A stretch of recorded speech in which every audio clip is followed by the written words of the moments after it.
ආයුබෝවන් තිරුවන් සරණයි හැමදෙනාටම. අද අපි කතා කරන්න යන්නේ සමාජ විද්‍යාව විෂයේ කතා කරන්න වෙන විතරම සමාජ විද්‍යාඥයන්ගේ දැක්මට ලක්වෙච්ච සමාජ පරිණාම කියන සමාජ පරිණාමය කියන මාතෘකාව යටතේ තමයි අද අපි කාරණාවන් ගොනු කරන්න බලාපොරොත්තු වෙන්නේ. ඉතින් මේ සමාජ පරිණාමය කියන බලමු ඉස්සෙල්ලාම සමාජ පරිණාමය කියන්නේ මොකක්ද කියලා. සමාජ පරිණාමය කියන්නේ සමාජ වෙනස් වීම. සමාජ වෙනස් වීම තමයි සමාජ පරිණාමය කියන්නේ. අද මේ සමාජය වෙනස් වෙනවා කියන්නේ. මේ ඕනෑම සමාජයක වෙනස් වීම පවතිනවා. ඕනෑම සමාජයක තියෙන ලක්ෂණයක් තමයි මේ සමාජ පරිණාමය නැත්නම් සමාජය වෙනස් වීම. ඕනෑම සමාජයක් කලින් කාලට වෙනස් වෙනවා. දැන් අතීතයේ තිබුණ වගේ සමාජයක් නෙවෙයි දැන් තියෙන්නේ. ඒ වගේ සමාජ වෙනස් වෙනවා. ආගමික ශාස්ත්‍රඥ වහන්සේලාගේ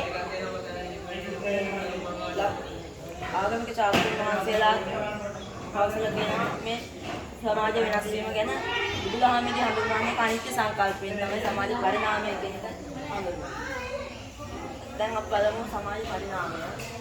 සමාජයක ජීවත් වන පුද්ගල සමූහය කාලයක් පරිණාම කරගෙන එම තත්ත්වයේ පවත්නා ස්වභාවය හා මේ ප්‍රමාණයෙන් එම පුද්ගලයන්ගේ තත්ත්වය හා කාර්යභාරයන්ගේ සිදුවන වෙනස් වීම සමාජ පරිණාමය ලෙස හැඳින්වෙන්නේ හැකියි. මේකේ දීලා තියෙනවා සමාජයක ජීවත් වන පුද්ගල සමූහය කාලයක් තුළ. ඒ කියන්නේ කාලයක් වදින කරගෙන විවිධ කාර්යවලට පදනම් කරගෙන කාර්යභාරයන් වලදී මේ මිනිස්සු ජීවත් වෙන තැන් නම් ඒ ආකාරයට සිදුවන වෙනස් වීම තමයි සමාජ පරිණාමය කියලා හඳුන්වන්නේ. මේ සමාජ පරිණාමය සමාජයක පරිණාමය එකපාර සිදුවෙන එකක් නෙවෙයි. ඒක අඛණ්ඩව සිදුවෙන එකක් නෙවෙයි. ඒ කියන්නේ කලින් කාලේ තමයි හිමීට තමයි ඒක ඉතාමත්ම වේගවත් නෙවෙයි.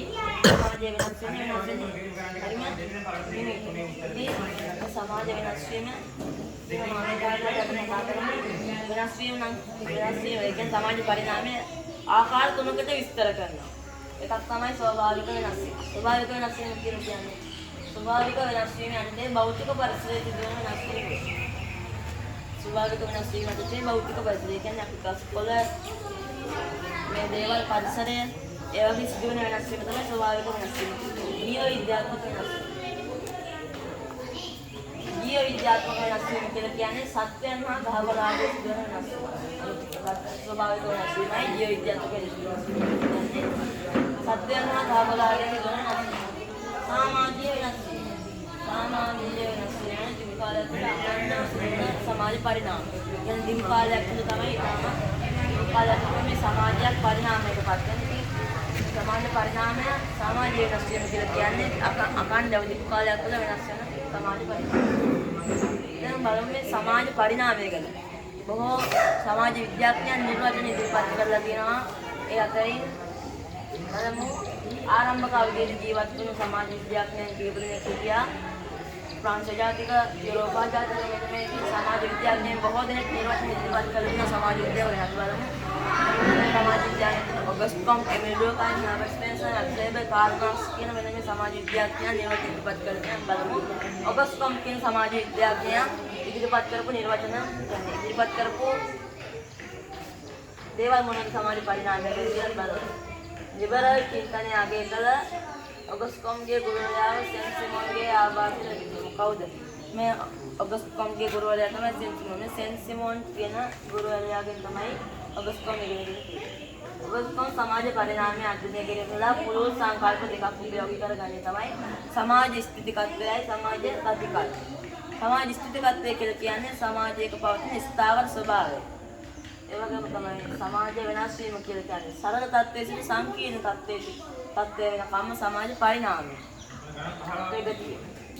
මේ ප්‍රගතිය පරිණාමය ඔගස්ට් කොම්ට් අවධි තුනක් ඔස්සේ දක්වනවා. ඒ තමයි දේවවාදී අවධිය, පාරභෞතික යුගයේ යථානුභූත අවධිය කියන මෙන්න මේ කොටස්. ප්‍රගති තුන, අවධි තුන. දේවවාදී අවධිය කියන්නේ මොකද? සරල සමාජ ක්‍රමයක් අවධියක දේව බලයක් මගින් සිදුවන බව. ඒ මොකද කියන්නේ? සරල සමාජ ක්‍රමයක් තමයි ප්‍රතිනේ මේ වගේ දියුණු සමාජයක් නෙවෙයි කියන්නේ සරල සමාජ ක්‍රමයක්. හැම දෙයකම ගස් ගල් පර්වත වලටත් පවා දේවත්වය ආරෝපණය කරලා දියමුසු ගෞරවයක් සමග යම්කිසි නොදියුණු සරල ක්‍රමයක් හරියට සමාජ අවධිය තමයි දේවවාදී අවධිය කියලා කියන්නේ. පාරභෞතික අවධිය. දේවවාදීදී පිළිගත් ගුප්ත බලවේග ප්‍රශ්න කිරීමට ලක් වෙනවා. ඒ කියන්නේ දේවවාදී අවදි පිළිගන්න තියෙන දෙවියන් ගැන එහෙම නැත්නම් ගුප්ත බලවේග ගැන ප්‍රශ්න කරන්න පුළුවන්. මෙහෙම දෙයක් තියෙනවද? මෙහෙම දේවල් ඇත්තද මේ ඇත්තද කියලා ඒ පාරභෞතික අවදීදී කතා කරන්න පටන් ගත්තා. යථානුභූතව නෝතන සමාජය 19 වන සියවසෙන් පසුව. ඒ කියන්නේ සමාජය ගැන අවබෝධ කරගත්ත යෝගය තමයි මේ යථානුභූත අවධිය කියලා කියන්නේ 19 වන සියවසෙන් පසුව දැක්වෙන කාර්මික සමාජය. මොකද මේ 19 වන සියවසෙන් පස්සේ 19 වන සියවසෙන් පස්සේ අපිට දැක් ගන්න පුළුවන්කම තියෙන ප්‍රංශ විප්ලවයක් ඇති වෙනවා. 16 වන ලුයි රජතුමාගේ ආණ්ඩු ක්‍රමයේ මෙන්න මේ ප්‍රංශ විප්ලවය ආරම්භ කරලා මාර්ටින් ලූතර් හා ජෝර්ජ් කැල්වින් කියන දෙදෙනා කතෝලික ආගම අභියෝගයට ලක් කරලා සමාජ පරිණාමයට රූප දක්වනවා. ඉතින් මේ විදිහට සමාජයේ වෙනස් වීම ගැන බොහෝ සමාජ විද්‍යාඥයන් නිර්වචන ඉදිරිපත් කරලා තියෙනවා. ඉතින් මේ ඔගස්ට් අපි අද කතා කරේ ඔගස්ට් කියන සමාජ විද්‍යාඥයා ඉදිරිපත් කරන්න යොදනා වූ නිර්වචනයන් ගැන ඉදිරිපත් කරන්න යොදනා වූ යුගයන් ගැන තමයි අද කතා කරේ. ඉතින් අපි කතා කරන්න යන්නේ සමාජ පරිණාමය යන මාතෘකාව යටතේ කතා කරන්න යොදනා. ඉතින් මම බලාපොරොත්තු වෙනවා මම මේ කතා කරන්න යොදන සමාජ පරිණාම කියන මාතෘකාව යටතේ කියපු කර සමාජ පරිණාමයේ මාතෘකාව යටතේ මේ කරුණු අපිට වටහා ගන්නට කියලා වටහා ගන්න කියලා හිතන ගමන් මුන්දනාදම දරුවන් සරණ ප්‍රාර්ථනා කරමින් මම මේ ඉගැන්වීම අවසන් කරනවා. මුන්දනාදම දරුවන් සරණ